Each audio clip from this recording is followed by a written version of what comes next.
Saludamos a los hermanos que están conectados vía internet. También les extendemos desde aquí un saludo por el Día del Padre a todos los padres que están acompañándonos. Que el Señor les bendiga. Y vamos a estar con la exposición de Segunda Tesalonicenses. Vamos a abrir nuestras Biblias en Segunda Tesalonicenses, capítulo 2. Estuvimos hablando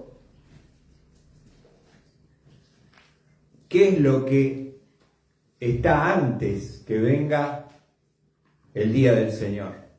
¿Qué son los eventos que preceden al día del Señor? Porque ¿qué había pasado en la iglesia de los tesalonicenses? Pablo les enseñó que debían esperar el arrebatamiento. ¿No es así, Lorena? Pero alguien había introducido dentro de la iglesia que ya había pasado el arrebatamiento. Y ellos se habían quedado, justamente porque estaban siendo perseguidos por su fe, pensaban que estaban en el día del Señor, en la tribulación.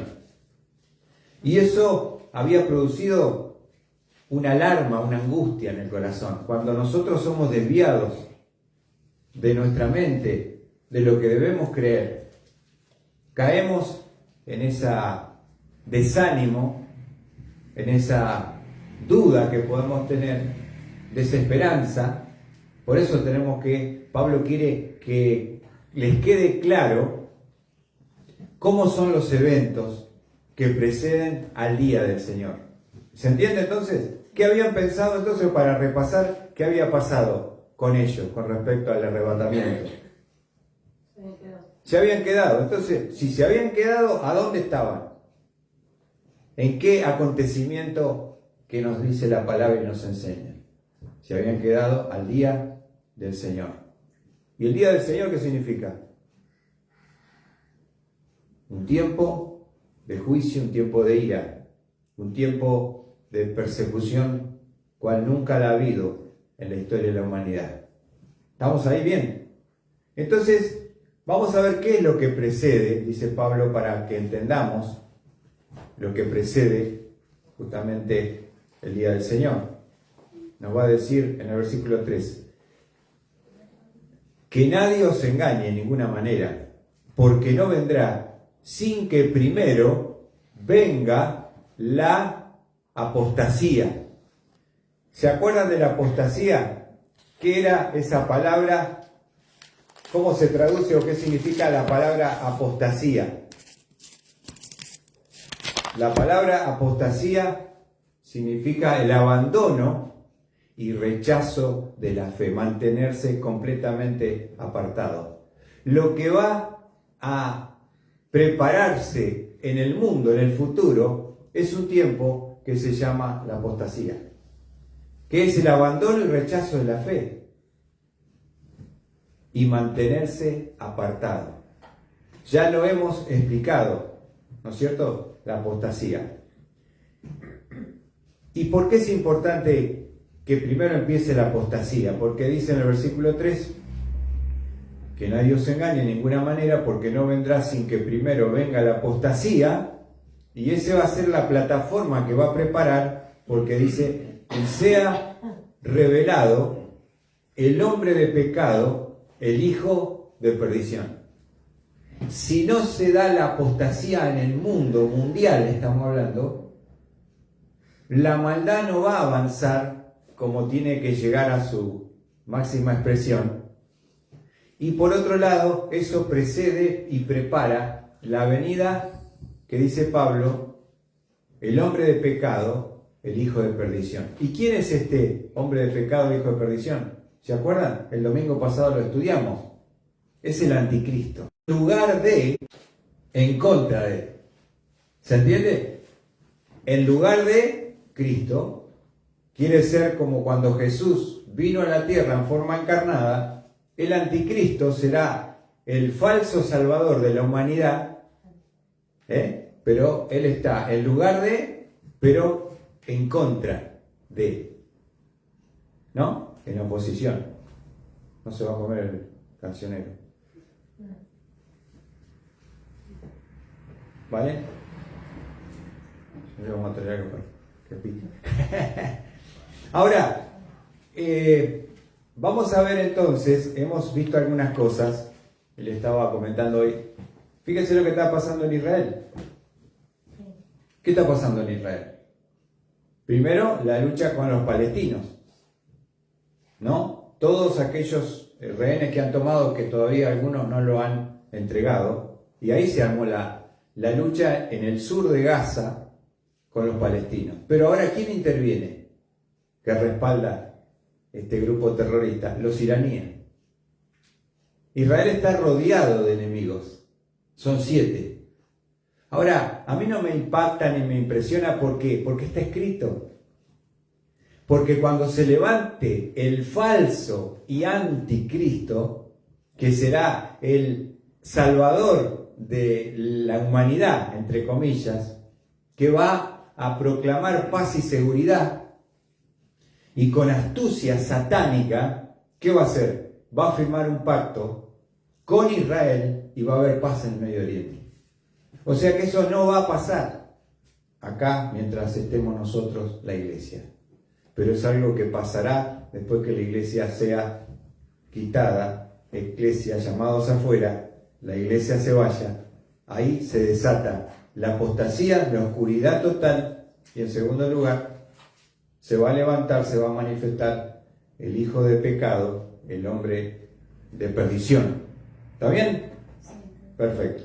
Volvemos entonces allí y dice, versículo 4, ¿cuál va a ser la actitud de este anticristo? Primero, el cual se opone, ¿ven?, en contra de, y se exalta sobre todo lo que se llama Dios. Él cree que es Dios, Dios encarnado. Satanás, a través del anticristo, va a cumplir su sueño de ser rey en la tierra. Él va a liderar como un único líder mundial toda la humanidad. Pero es Satanás a través de él. Y él se exalta y se opone sobre todo lo que se llama Dios, porque él se cree Dios.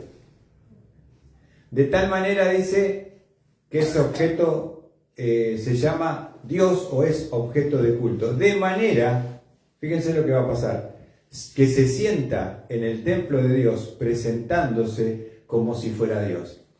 Vamos a repasar. Cuando el anticristo viene, ¿qué hace?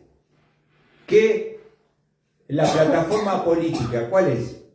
¿Qué les ofrece al mundo? Paz y seguridad. ¿Vos lo votarías? Y sí. ¿Qué problema hay en Medio Oriente? Todo el lío con Israel. ¿Qué va a hacer? Bueno, vamos, se acabó, muchachos. Vamos a hacer un pacto con Israel. 7 años de paz. Van a poder construir el templo, que hoy no está. Está en la mezquita de Omán, en el Domo de la Roca, en el lugar donde debe ser levantado el tercer templo. Los judíos están pensando que tienen que levantar ese tercer templo. Se están haciendo los utensilios para el sacrificio en el templo.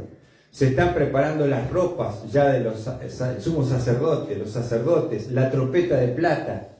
Está haciéndose todo conforme a que cuando si hubiera una posibilidad de armar el templo, que hoy no está, empiece nuevamente la adoración a Dios. Pero ¿qué va a hacer el anticristo? A la mitad del pacto, o sea, 3 años y medio, ¿qué pasa? Cesa los sacrificios, los prohíbe, se sienta en el lugar, allí en el templo, para ser como Dios y ser adorado. Imagínense. Y ahí empieza la gran persecución, la gran matanza de judíos. Entonces ya hemos visto algunos anticristos en la historia. Por ejemplo, hemos estudiado Antíoco Epífanes IV, que puso una estatua de Zeus en el templo y sacrificó un cerdo, un animal inmundo, y pidió ser adorado y comenzó a prohibirle a los judíos que cumplieran la ley, y él quería ser adorado como Dios. Pero hubo otro personaje anticristo, tal vez tremendo que tienen dos cosas. Primero, el poder mundial. Y otra cosa es el odio hacia los judíos, el pueblo de Dios. ¿Quién fue ese hombre? Anticristo también. Hitler, que se levanta para ser líder mundial, no le dio el cuero, pero estuvo cerca. ¿Y cuántos judíos mató Hitler? 6 millones de judíos. Fue un anticristo, no el anticristo que vendrá. Entonces ya tenemos ejemplos en la historia de Israel, en la historia de la humanidad, de personajes siniestros. Decían algunos que conocían a Hitler que él estaba poseído por demonios y que cuando hablaba los mensajes y toda esa motivación lo hacía con otra voz inclusive. Satanás estaba a fondo ahí. Era un perverso ser, satánico ser, que quiso dominar el mundo y quiso aniquilar a los judíos. Entonces, pero se viene él con mayúscula, anticristo. ¿Entienden entonces cómo va? La historia se ha desarrollado y tenemos ejemplos, y Cristo también lo dijo y lo mencionó. Ahora, volviendo al versículo 4, se sienta en el templo de Dios presentándose como si fuera Dios. Él quiere ser Dios, él quiere y anhela adoración el diablo. ¿Se acuerdan cuando estaba siendo tentado el Señor por el diablo en el desierto de Judea? Le dijo: todo esto te daré, todos los reinos de la tierra, si postrado me adorares. Al Señor solo adorarás y a Él solo honrarás. Vete, Satanás. Tremendo, ¿no? Él quiso ser, cuando estaba como querubín creado por Dios en los cielos, quiso ser como Dios, quiso usurpar el trono. Y Dios lo sacó porque profanó, por su pecado, por su soberbia, por su orgullo, por su hermosura. Dios lo eliminó del cielo con una parte de los ángeles que lo arrastró él también y los tiró a tierra, que es Satanás y su demonio que andan acá, en este momento. Ahora, qué tremendo, ¿no? Porque qué actual que es la palabra de Dios. Esta carta fue escrita casi 2000 años atrás. Y Pablo los había preparado con los eventos futuros, justamente para que no se confundan, ¿no? Que a veces te confundís con tanta información y conocimiento, ¿no? Dijo: ¿qué dijo el pastor? ¿Que viene Satanás, va a venir para acá? No. Ahora, observe lo que dice. Versículo 5. ¿No os acordáis de que cuando yo estaba todavía con vosotros os decía esto? O sea que Pablo les va a recordar que él ya les había explicado y mencionado estos hechos y estos eventos. Les recuerda: ¿no os acordáis de que cuando yo estaba todavía con vosotros os decía esto? Ahora, no tenemos que caer en esa confusión de mezclar el rapto, el arrebatamiento con el día del Señor. Porque primero, de los dos eventos, ¿cuál es el que Pablo les enseñó que iba a acontecer? ¿El día del Señor o el arrebatamiento? El arrebatamiento. Pero cuando, por la persecución que estaban sufriendo en lo externo, y alguien tiró, Jesús vino, nos quedamos, ellos empezaron a pensar justamente que habían estado y había llegado el día del Señor. Ahora, hay otro argumento poderosísimo para entender. Vamos a ver, por ejemplo, lo que Pablo enseñaba en 1 Tesalonicenses 5, versículo 2. ¿Lo tienen allí? 1 Tesalonicenses 5, versículo 2 dice: pues vosotros mismos sabéis perfectamente que el día del Señor vendrá así como ladrón en la noche. O sea, fíjense cómo vendrá para el día del Señor la aparición de Jesús. Se menciona como un ladrón en la noche. ¿Eso qué implica estos dos términos? Como ladrón en la noche. Que va a ser una venida inesperada e impredecible. ¿Por qué? ¿Por qué habla de ladrón? ¿Porque vos esperás un ladrón que te caiga a las 3 de la mañana a robar? Es inesperada, ¿no? Y es impredecible. Ahora, ¿se entiende ahí? Eso va a ser cuando la iglesia ya no esté. En el día del Señor el Señor va a manifestarse, va a venir como ladrón en la noche, cuando nadie lo espera. Cuando el anticristo cree que tiene el control, cuando el mal se ha desatado por todo lugar, y dice, versículo 3, 1 Tesalonicenses 5:3, y que cuando estén diciendo, fíjense, paz y seguridad, ¿ven? Que es lo que propone el anticristo, entonces la destrucción vendrá, como dice, sobre ellos. La destrucción vendrá sobre ellos repentinamente. Entonces, la palabra de ladrón en la noche es una figura para aquellos que no van a estar esperando la venida en gloria, en poder del Señor. Van a estar confiando en su Dios, el anticristo, que reina sobre la tierra en ese 3 años y medio, va a ser así, y diciendo paz y seguridad. Ahora, miren lo que aclara Pablo, para que no se confundieran. Dice, mas vosotros, hermanos, anótalo, no estáis en tinieblas, para que ese día os sorprenda como ladrón. Hermano, nosotros hoy no estamos en ese momento de tinieblas mundial que habrá de apostasía. Para que no tuvieran la duda y la confusión. ¿Se entiende lo que dice Pablo? Sí. Vamos a hablarlo nuevamente.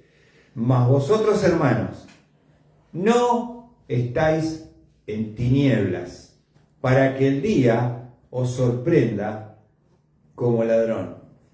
Ahora, eso de las tinieblas está hablando de la apostasía, porque lo que precede la venida del anticristo es la apostasía, es la oscuridad en forma espiritual hablando, es un tiempo de oscuridad mundial, de abandono de la fe, de apartado de la fe que va a haber en ese tiempo. Pero ¿qué dice Pablo? Vosotros no, hermanos, no estáis en tinieblas para que el día os sorprenda como ladrón.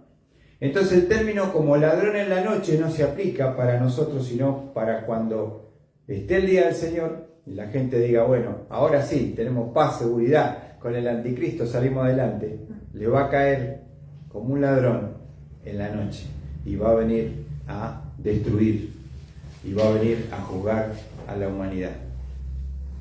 Ahora, fíjense el versículo 5. Porque todos vosotros sois hijos de la luz, hijos del día, no somos de la noche ni de las tinieblas. ¿Ven cómo aclara y contrasta y compara un evento con el otro? Nosotros, Lorena, ¿esperamos a Jesús como ladrón hoy? ¿Penselo? No. Porque pensar en Jesús para el cristiano, ¿qué es? Parousia. Es el encuentro con nuestro amado Salvador. Es de ánimo, es de consuelo, como le dijo Pablo a los tesalonicenses, alentados con estas cosas, con estas palabras los unos a los otros. O sea, el encuentro para un cristiano con Cristo es maravilloso, pero para un incrédulo, agárrate porque viene como ladrón en la noche. Cuando no lo esperás, cuando es impredecible el momento, y ahí va a venir en gloria. ¿Se entendió? Hasta ahí. Entonces Pablo les aclara, hermanos, no estáis en tinieblas. Entonces, ¿a qué se refiere la palabra tinieblas? La palabra tinieblas está hablando de ese apartamiento de Dios, la apostasía, y se lo compara con la noche. Es un momento de la humanidad, de total oscuridad. Porque ¿qué pasó? No está la esposa, no está la iglesia, no están los hijos de la luz.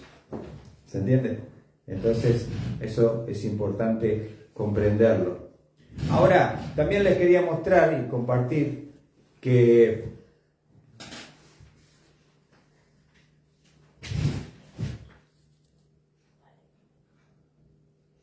en el versículos, en el 1 Tesalonicenses 5, seguimos leyendo lo que quiere hacer Pablo para contrastar lo que va a ser el día del Señor. Dice, por tanto, no durmamos como los demás, sino estemos alerta y seamos sobrios, porque los que duermen, de noche duermen, y los que se emborrachan, de noche se emborrachan. Pero puesto que nosotros somos del día, ven el contraste entre el día de hoy, estamos en la luz, estamos en el día, en contraposición a la apostasía del día del Señor, que están en completa oscuridad y en la noche. ¿Está bien? Seamos sobrios, habiéndonos puesto la coraza de fe y de amor, y por yelmo la esperanza de la salvación. Porque no nos ha destinado Dios para ira, sino para obtener salvación por medio de nuestro Señor Jesucristo. ¿Ven? La parousia es el encuentro con nuestro amado Salvador. Es de esperanza, es de aliento y es de ánimo. Pero para los que están en el día del Señor, Jesús lo verán como un ladrón que viene en la noche y lo viene a destruir y a juzgar. Empezando por el anticristo y también con la humanidad que va a ser juzgada en ese momento. Ahora, volviendo otra vez a 2 Tesalonicenses, capítulo 5, otra de las cosas que son importantes y poderosas para no confundirnos de eventos, Pablo les habla de un recuerdo. 2 Tesalonicenses 2:5. ¿No os acordáis de que cuando yo estaba todavía con vosotros os decía esto? Miren lo que dice el 6. Y vosotros sabéis lo que lo detiene por ahora para ser revelado a su debido tiempo. Paramos ahí. Hay un poder actual que frena la manifestación del anticristo. Hay algo que detiene y no le permite al anticristo, y no lo va a poder hacer, subir mientras lo que lo frena sea quitado. ¿Se entiende? Eso es lo que dice Pablo. Miren, versículo 6. Y vosotros sabéis lo que lo detiene por ahora, para ser revelado a su debido tiempo. Entonces, lo que queremos definir es qué es lo que lo detiene. En el versículo 7 dice, porque el misterio de la iniquidad ya está en acción, solo que aquel que por ahora lo detiene, lo hará hasta que él mismo sea quitado del medio. Observen. O sea, lo que lo está frenando para que la apostasía se instale y el anticristo suba y reine como líder mundial, es algo que lo está deteniendo. Y si nosotros analizamos y pensamos, ¿qué es lo que puede detener que esto se pueda manifestar? En primer lugar, lo que podemos decir, que lo que lo frena, lo que le impide, lo que lo detiene, fíjense si usa esa palabra en Lucas 4:42.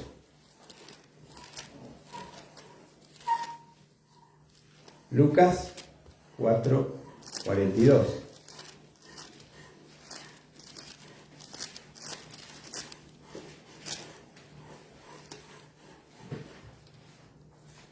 Lucas 4, ¿lo tienen ahí? Lucas 4:42. Dice, cuando se hizo de día,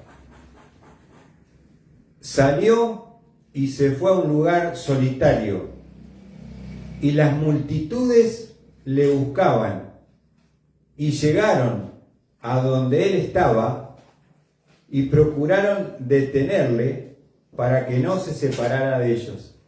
O sea, la multitud lo encuentra, lo busca Jesús, lo encuentra, y ¿qué hace? Lo dejan ahí y lo retienen para que no pueda irse, para que no los pueda abandonar. ¿Se entiende? Esa es la palabra que se utiliza, el que lo detiene. Procuraban detenerle y lo hicieron. Jesús estaba con ellos y no se pudo mover. Entonces, hay un freno hoy que no permite que la apostasía se establezca y el anticristo reine. Seguimos ahí. Perfecto. Vamos a ver entonces que hay algo que está frenando la iniquidad en su desarrollo. Porque si nosotros pensamos que hay pecado y hay maldad, y la hay, porque el ministerio de iniquidad está, pero ustedes no se imaginan lo que será cuando lo que lo frena, que lo vamos a ver qué es, se ha quitado. Volvemos a decir el refrán, cuando el gato no esté, los ratones van a bailar y van a hacer fiesta. ¿Se entiende? Entonces lo que queremos definir, ¿qué es lo que lo detiene?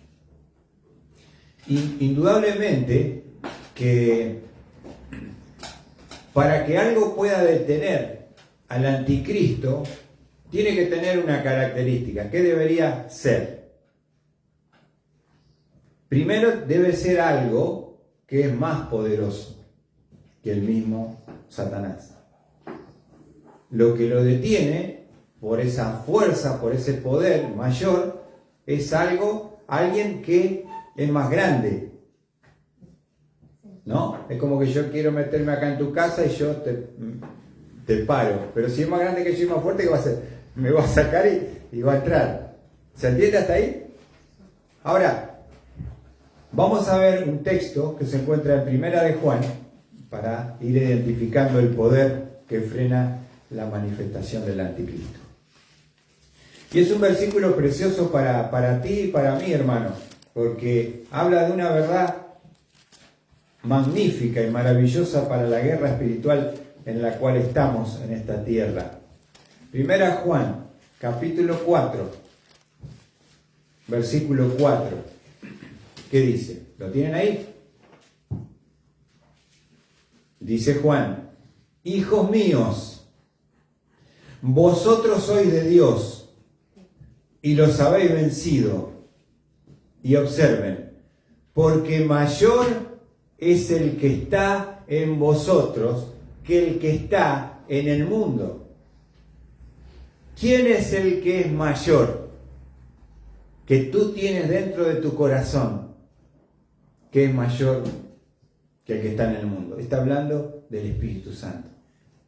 El Espíritu Santo que mora en tu vida, en tu corazón, en la iglesia, que es su cuerpo, que está en la tierra, es más poderoso, todopoderoso, como Dios el Padre, como Dios el Hijo, el Espíritu Santo.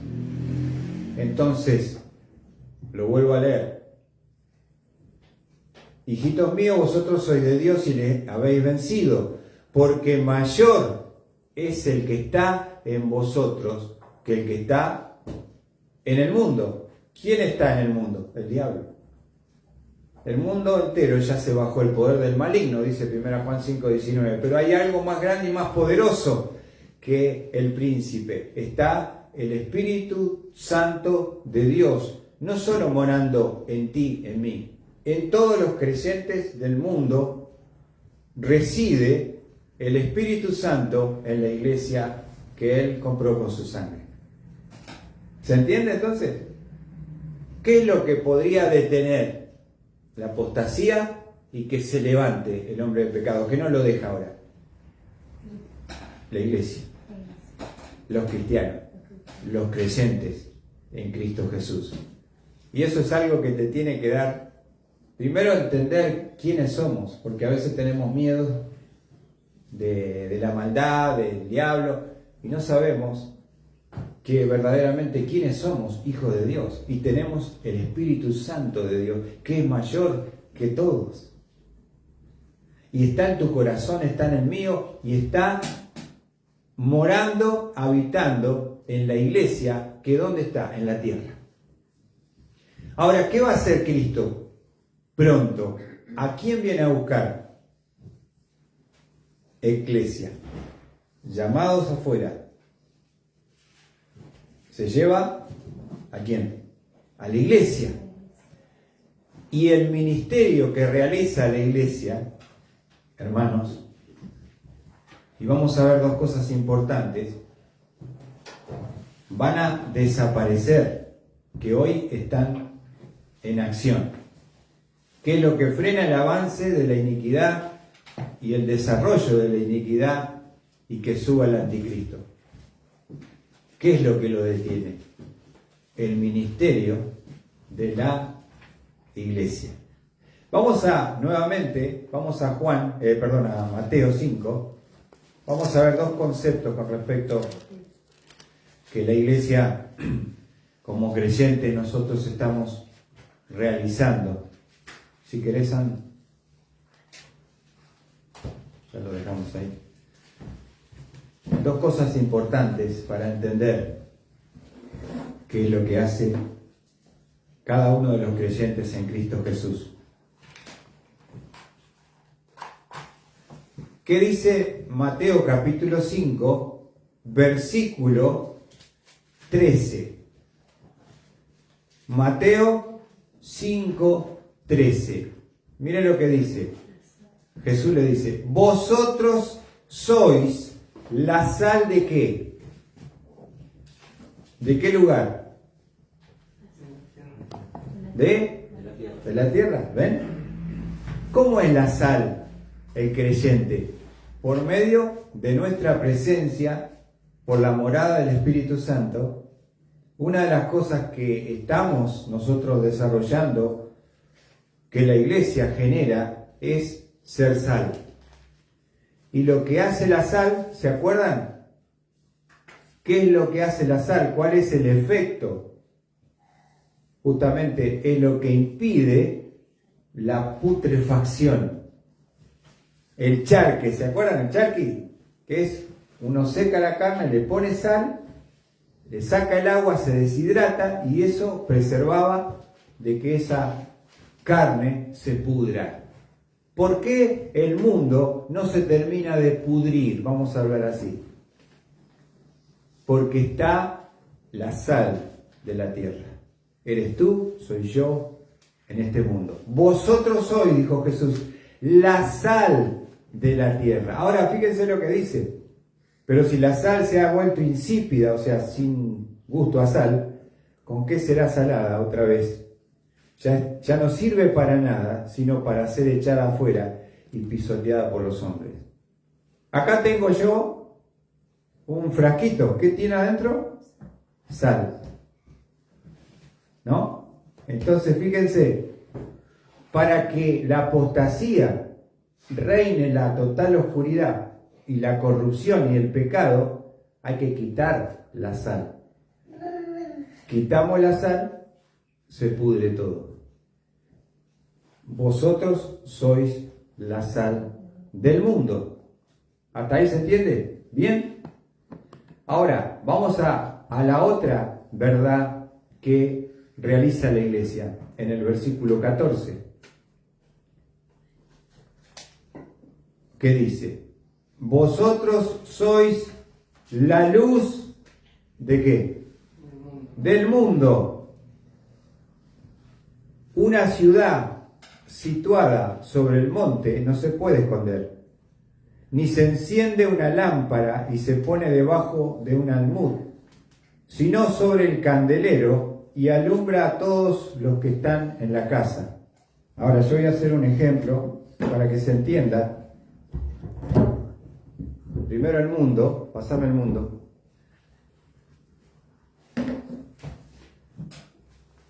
Representado el mundo, como si fuera un globo terráqueo, este es el mundo. ¿Qué es la iglesia? Primero, la sal. ¿Qué evita? La total pudrición moral y la apostasía que se instale en el mundo. Cuando Cristo viene a buscar a su iglesia, ¿qué pasa con la sal? No está más. Vosotros sois la sal. ¿Qué impide la total oscuridad de este mundo en la apostasía y que reine la total oscuridad y el anticristo? En segundo lugar, tenemos, ¿vosotros sois qué? Apagamos ahí, Mariano, un segundito atrás tuyo. A ver, San, apagame todo. Vamos a hacer un ejemplo para que se entienda bien. Apagamos ahí. A ver si no me caigo. Ahí está. ¿Qué pasa cuando la iglesia, el Señor la saque? Se va la sal y fíjense la luz que alumbraba en la tierra. Ahora sí, prendemos, Mariano. Estamos.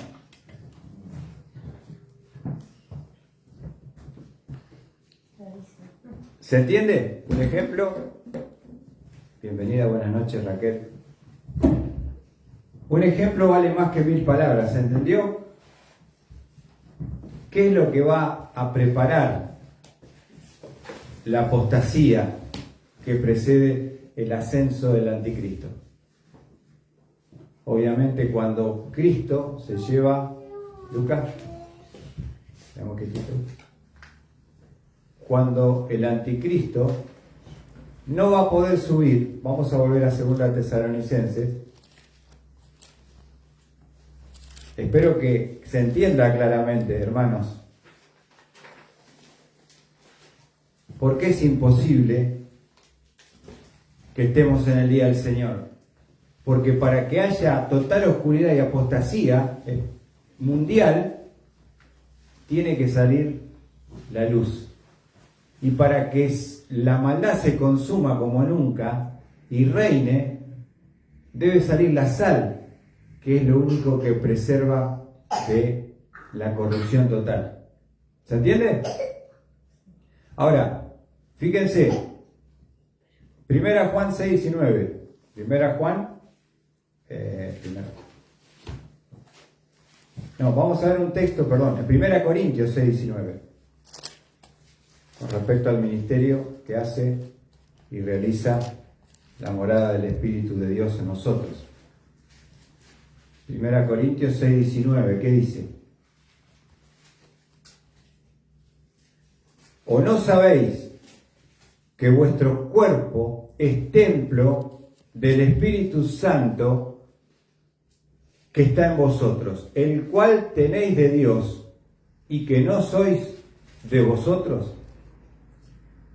1 Corintios 6:19. ¿Valen? ¿Valen? Escuchad, mira lo que voy a decir, mira lo que dice. ¿O no sabéis que vuestro cuerpo es templo del Espíritu Santo que está en vosotros, el cual tenéis de Dios y que no sois vuestro? Entonces, ¿dónde mora hoy el Espíritu Santo? En cada creyente en el mundo que formamos la iglesia del Señor. Como dijo Jesucristo, yo edificaré mi iglesia y las puertas del Hades no prevalecerán contra ella. ¿Qué es lo que impide que la apostasía se establezca y que el anticristo suba? Mientras la iglesia permanezca aquí en la tierra y no sea removida, no se podrá imponer la apostasía ni podrá levantarse el hijo del pecado, el hijo de perdición. Hay algo, dice Pablo, que lo detiene. Vamos a leer entonces, volviendo a 2 Tesalonicenses, fíjense lo que dice el versículo 7.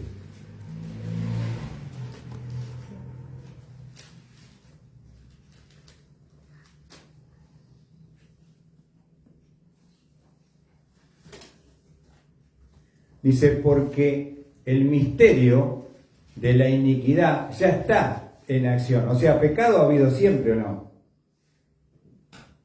Solo que aquel que por ahora lo detiene, lo hará, fíjense, hasta que él mismo sea quitado del medio. ¿Cómo es que es quitado del medio? Lo que lo detiene, el Espíritu Santo, cuando la iglesia es llevada por el Señor Jesucristo. Es arrebatada. Entonces sí, sale la luz, sale la sal, sale el ministerio que realiza a través de la iglesia el Espíritu Santo. De esa manera, ¿cómo queda el mundo? En completas tinieblas, apostasía, en profunda maldad y pecado, y ahí puede ascender el líder que el mundo va a querer. Uno que dé rienda libre a todo, permita todo, y todo sea, todo lo que sea contra Dios, contra los mandamientos de Dios, y libertinaje total. Fíjense, hay un texto en Mateo 24 que podríamos decir y ejemplifica, lo que va a ser ese tiempo ya sin la iglesia, sin sal y sin luz. Ahora, acordate una cosa, no tenés freno, no tenés nada que te detenga. ¿Cómo termina eso? Esto es la ley de la selva. ¿Quién reina? Satanás, poseído por el diablo. Eso es lo que se viene para aquellos que no tienen a Cristo. Dice Mateo 24:12. Sandra, mirá, esto es como el diario después que la iglesia ya fuera arrebatada en la tribulación, y dice: y debido al aumento de la iniquidad, el amor de muchos se enfriará. Mateo 24:12. ¿Tenemos ahí? Vamos de vuelta. Y debido al aumento de la iniquidad, el amor de muchos se enfriará. Esto no es para ahora, hermanos. Esto es para el día del Señor, para la tribulación, los que se quedan. ¿Qué va a pasar con la iniquidad? Va a aumentar, se va a desenfrenar. Vas a ver, o sea, por la gracia de Dios nosotros no lo vamos a ver, pero el que quede, mejor sería no estar vivo en ese tiempo de tanta perversidad, satanismo, oscuridad, como no ha habido en la historia de la humanidad. Entonces, era importante comprender que mientras el Espíritu Santo resida en la iglesia, que es su templo, esta obra de impedimento continuará. La apostasía mundial no se establecerá y el hombre de pecado no podrá manifestarse. En otras palabras, si vos estás acá, si la iglesia está acá, lo demás no se puede establecer. Ni apostasía, ni el anticristo que pueda subir. Necesita, entonces Pablo les dice: recuerden que yo se los expliqué, se los enseñé, se confundieron, alguien entró, tiró otro concepto, pero las cosas son claras. ¿Se entendió la ilustración? Si yo saco la sal, se pudre todo. Si saco la luz, todo está en tinieblas. ¿Y qué es el ministerio que hace el Espíritu Santo en la iglesia, morando hoy en la tierra? ¿Eres tú? Soy yo, hermano querido. Podemos, como dice la palabra, resplandecéis como luminares en el mundo. Es la presencia de Dios en nosotros. Cuando sea quitada la iglesia y el ministerio del Espíritu Santo, qué tremendo y qué terrible será esos días en la tierra. Pero justamente, ¿saben por qué pasará eso?